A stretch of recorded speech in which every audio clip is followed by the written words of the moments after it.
اس لیے مولا فرماتے ہیں اگر اپنی بیٹی کی شادی بھی کرواؤ تو اس کے محلے میں جاؤ، 4 دکانداروں سے پوچھو کہ فلاں جوان کا رہن سہن آپ کے ساتھ باتیں کیسی ہیں، اگر لوگوں کے ساتھ اس کا اخلاق اچھا ہے تو یہ اس قابل ہے کہ تم اسے اپنی بیٹی دو۔ لیکن اگر معاشرے میں بدنام ہے، لوگ کہتے ہیں نہیں قبلہ یہ نشائی ہے، یہ گالیاں دیتا ہے، یہ لوگوں کی غیبتیں کرتا ہے، یہ جگہ جگہ جھگڑے کرتا ہے، تو میرے امام کی روایت غالب رسول خدا کا فرمان ہے اگر کسی نے بے دین جوان کو اپنی بیٹی دی، اگر کسی نشئی شرابی کو اپنی بیٹی دی، یہ شادی تو کروائے گا لیکن نام اعمال میں لکھا جائے گا اس نے بیٹی کی شادی نہیں کروائی بلکہ اپنی بیٹی کا قتل کر دیا، یہ قاتل کہلائے گا۔ کیونکہ شادی صرف جسموں کا ملنا نہیں ہے،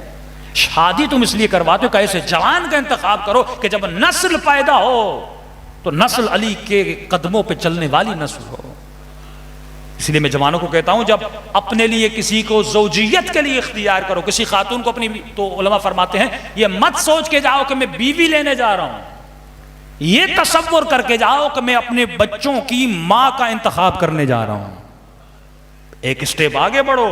کیا اس میں صلاحیت ہے یہ میرے بچوں کی تربیت کر سکے؟ اور کہا کہ مولانا مجھے کیسے پتا چلے کہ یہ خاتون صلاحیت رکھتی ہے کہ نہیں رکھتی؟ سمپل سا فارمولا آپ کو دے دوں، فرماتے ہیں دیکھا کرو اس بچی کی تربیت کس نے کی ہے، اس بچی کی وہ کس گود میں پلی ہے،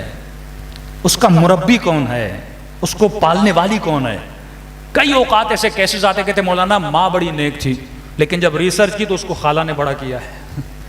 پپھوں نے بڑا کیا ہے، اور پھر جب خالہ کے کرتوتوں کا پتہ چلا تو پتہ چلا جس نے تربیت کی ہے یہ بچی اسی پہ گئی ہے۔ تو سب سے پہلی چیز جب انسان رشتہ لینے جاتا ہے وہ یہ دیکھنا چاہیے یہ کس گود میں پلی ہے۔ جب گودیں پاک ہوں تو اصغر جیسے بچے پیدا ہوتے ہیں، جب گودیں پاک ہوں تو عباس جیسے رشید بیٹے بڑے ہوتے ہیں۔ تربیت کرو گے تو بچہ ویسا بنے گا۔ تو فرمایا ولایت کے اندر آنا آسان نہیں ہے، صرف لفظ کہہ دینا، پورے رولز اینڈ ریگولیشنز ہیں۔ کسی کنٹری میں آپ رہتے ہو، پاکستان میں آپ رہتے ہیں تو آپ کو پاکستان کے رولز اینڈ ریگولیشنز کو فالو کرنا پڑتا ہے۔ بالکل اسی طرح جب ولایت امیر المؤمنین، ولایت رسول خدا، ولایت پروردگار عالم کے دائرے کے اندر داخل ہو جاتے ہو تو تمہیں رولز اینڈ ریگولیشن کو فالو کرنا ہے، اگر نہیں کیا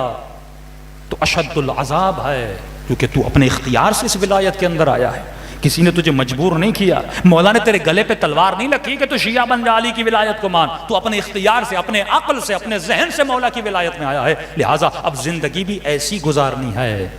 جیسی حسین ابن علی نے کہی۔